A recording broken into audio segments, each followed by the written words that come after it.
जगद्गुरू संत तुकाराम महाराज यांच्या पालखी सोहळ्यामध्ये हिंदू मुस्लिम यांचं ऐक्य पाहायला मिळतं। जगद्गुरू संत तुकाराम महाराज यांचे शिष्य म्हणजे हजरत सय्यद अनगडशाह बाबा यांच्या दर्ग्यावर या संत तुकाराम महाराज यांची पहिली समाज आरती होती। या समाज आरतीसाठी संपूर्ण मुस्लिम बांधव हे आता तयार झालेले आहेत। त्यामुळे त्यांनी आता हे पूजेचं संपूर्ण ताट वगैरे तयार केलेलं आपण पाहू शकता की कशा पद्धतीने हे मुस्लिम बांधव या ठिकाणी आलेले आहेत आता।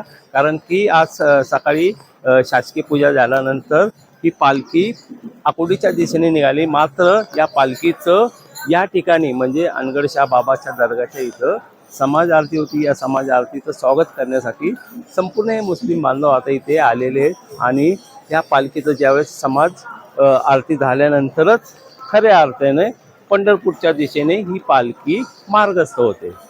तुकोबांच्या या देऊळगावामध्ये हा पालखी सोहळा मोठ्या प्रमाणात प्रचंड प्रमाणात साजरा केला जातो।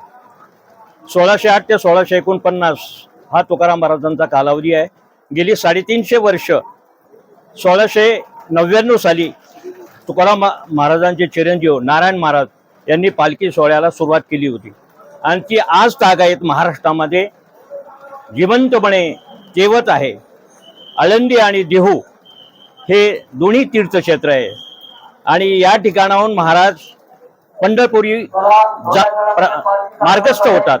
अशा वेळी अंगरशाह बाबा यांची दोस्ती असल्यामुळे यांची मैत्री असल्यामुळे इथून आम्ही त्यांच्या स्वागतासाठी टिळेकर मुलानी परंडवाल हे सर्व माळवाडीकर आणि आम्ही सगळे समस्त गावकरी मंडळी तुकाराम महाराजांना मार्गस्थ होण्यासाठी प्रस्थापित होत असतो।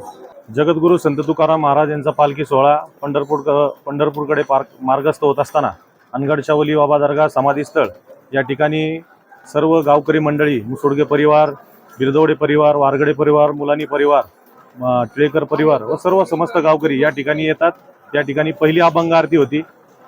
अनगडशाह बाबा दर्गेच्या वतीने या ठिकाणी शाल श्रीफळ पालखीला अर्पण केला जातो आणि त्यानंतर पालखी पंढरपूरकडे मार्गस्थ होती।